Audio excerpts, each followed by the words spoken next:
All right, everyone, welcome back to Lakers latest. I hope you guys have had a good week. We finally made it to the end of the week. It is finally Friday.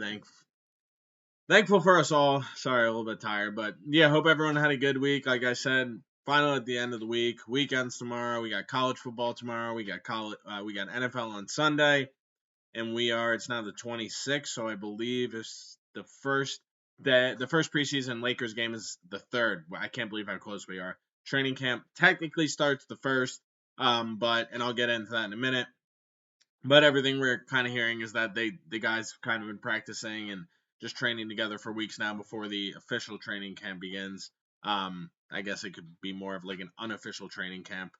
But yeah, we are getting training camp starts technically the first, so everyone will be fully ready to go then. The past week we've heard a ton from Rob Pelinka, JJ Redick on what the focus was going to be, what the focus was for the guys in the offseason. But yeah, just looking forward to all that. We're so close now. But yeah, coming to you as always from Studio City, California. It's very cool today. It's about 67. It's wonderful. I'm very happy to not have to deal with the heat. But yeah, let's get going. So we start off with training camp. Kind of talked about it before of like what exactly we're going to be excited for, what we're going to look specifically focus on training camp preseason. But yeah, I kind of just wanted to talk about a few things that JJ Redick said this week and some press conferences, some interviews about like not only what the focus was, but specifically what the focus was for the players in the offseason, what he really wanted them to work on and kind of come in training camp ready for and ready to go for hopefully what is going to be a contending season where, I mean, hopefully we're in an NBA championship, but at the very least consistently being contention. So one thing JJ Redick talked about, and he kind of emphasized this a lot, was just conditioning. He said basically that they had asked all the players to be in championship condition in the offseason. And he even said, like, when I'm talking about that, I'm not talking about, like, that's the goal of training camp to get in condition. Like, no, we wanted them to be ready with incredible condition in training camp. And I always think, like, the scene in Miracle when, after they like, tie the Swedish national team, the B team, and Herb Brooks has them go out just running skating suicides nonstop again.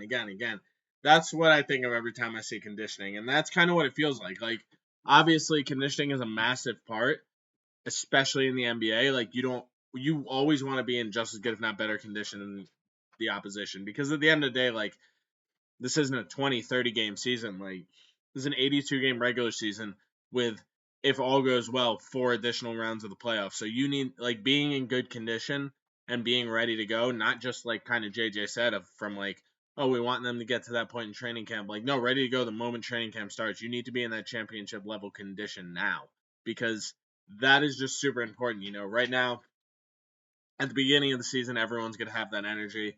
Yeah, everyone's going to be ready to go.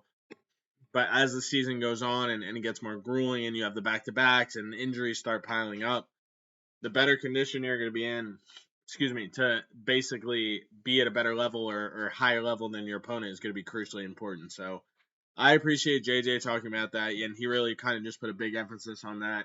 I've also found it interesting and talked about how he spent some of the offseason with Sean McVay and Tom Brady, kind of just talking about, I guess, obviously different sports, but leadership. What does it take to be a champion? What does it take to make a team a champion? And he even said, I'm always going to look and I'm going to talk to people to try and find different advice from anywhere, and those are 2 pretty good guys to get it from. So, like to see that from JJ. I think training camp, we'll hopefully see that extra conditioning from everyone kind of reap its benefits and everyone hustling and being in really good shape. And then obviously the other things we talked about, seeing the rookies, Ayton, Smart, Laravia, obviously full season of Luka, all those things we'll go into it. So yeah, just really excited for training camp to officially begin. And then right around the corner, we'll have preseason. I know there'll be a couple NBA games before that, but Lakers' first preseason game is the 3rd. So we'll keep an eye on that. We'll finally be able to see kind of just what all these guys look like on the court together. So obviously can't wait for that. All right. Next up. Okay. I'm going to talk about Walker Kessler again. I know I talked about yesterday, but there's been new news in the media that has kind of brought a little bit different light, and it's Honestly, not surprising. It's just Danny Ainge having the audacity to ask for these demands. I said yesterday that before last season, and keep in mind, going into last season, Walker Kessler was coming off a down year. Had a really good rookie year, kind of had a disappointing second year, then obviously had a fantastic third year. But basically, I said before last season, Danny Ainge was looking for 2 first-round picks, and that was coming off a down year. So I said, yes, I think Walker Kessler would be a great fit for the Lakers, even if Aiden is here after this year or not. I think Walker Kessler really is a great fit next to Luka. He's an elite defensive center. We saw how that helped Luka when he was playing with Gafford, when he was playing with Lively. He's a great fit on this team, and he also lines up with kind of their, not just talent level, but also their where they're going after potentially LeBron leaves, like the young players and everything, their timeline. That's the word I was looking for. He lines up with their timeline. But I did say I was concerned that after that was Danny Ainge was asking for in last offseason, what he would potentially asking for in this offseason.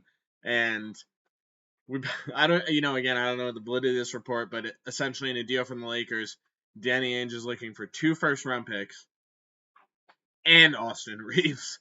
So that is, I would use the word audacity to ask for that package. I like Walker Kessler, but 2 first-round picks to me, and again, I don't know first-round picks protections or unprotected. I was assuming maybe one unprotected. No way both would be unprotected.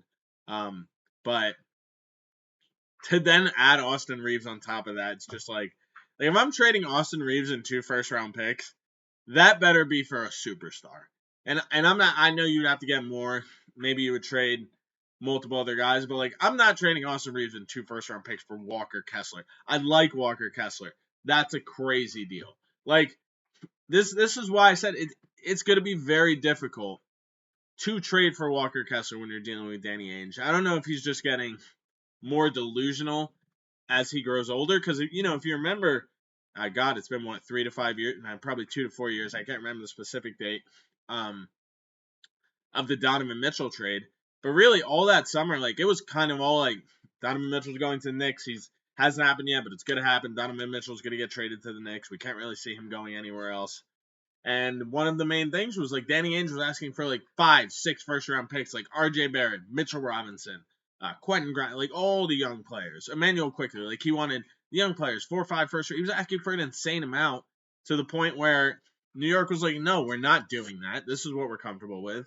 And Cleveland eventually bumped their offer and got it, but that's what Danny Ainge does. He dragged that out as long as he could, and he's gonna do it again with Walker Kessler. He's gonna do it again with Lauri Markkanen, whether that is trading Lauri this year or trading him after this year. Whenever that does happen, he's gonna drag it out and drain out as much as he can from any suitor who wants him. So when you're dealing with Danny Ainge, it's just it's just so difficult to be realistic here because he starts these processes by asking for everything. Are you sure you don't want Luka too? It's just insane. So I just had to bring that up. I know I talked about it yesterday, but after hearing that was the report. It's just get real, Danny Ainge. Maybe we give you 2 first and Dalton Connect, but then even then, no, I don't know if the money would work because they were both first round picks. So it's possible the money could work. I'd have to look more into it.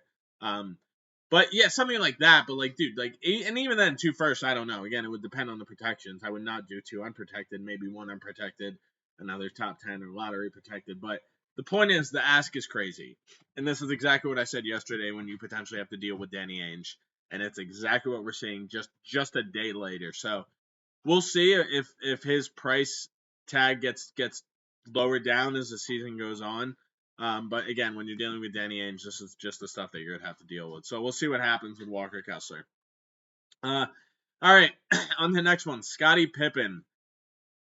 Scottie Pippen, obviously a Hall of Famer, Michael Jordan's sidekick for forever. First ballot Hall of Famer, one of the best defenders ever. He's an incredible basketball player, but he was just kind of talking about Luka, and he said specifically Luka's style of play is what led the Mavericks to the finals, but he doesn't think it will happen again, and he doesn't think Luka will lead the Lakers to the finals anytime soon, basically said. So, I don't know. To me, it's it's always these old heads coming in, and not saying Scottie Pippen's a random old head, because he's not. Obviously, a first ballot Hall of Famer, one legendary defender, incredible player. But it's just they always feel the need to like go out of their way to not like, oh, he's never gonna make it to the finals. Like, dude, Luka Doncic is the top 5 player in the NBA. He's already taken the Mavericks to the finals. I mean, obviously he doesn't play for the Mavericks anymore, but he's taken the team to the finals already by his age 26. I think he's 26 now, 25, whatever his season. You know what I mean? We know what he accomplished in Europe before he came to the NBA. He's done a ton of historical, insane things up to his age. So it's like, to sit there and be like, oh, he did this and this is his style of play, but he's not going to do it again. He won't be able to lead. It's almost like saying he's plateaued as a player, which is crazy. Like, Luka's still ascending. I still think there's another level for him to get to, and I think we will see him get to that level with the Lakers, whether that be this year or sometime in the coming years. But just like it's crazy that he could drag a team to the finals and just still get an immense level of disrespect. I just personally don't understand it. And Scottie Pippen, it's like, all right, dude, like, you're retired, just stay retired. There's no reason to go after all these young players. I know you're a little bit bitter about, a bunch of different stuff, and you and Jordan don't have a great relationship, but like, there's no reason to go out and just go after Luka, especially a guy who's accomplished so much at his age already. So I don't really get Scottie Pippen's criticisms there.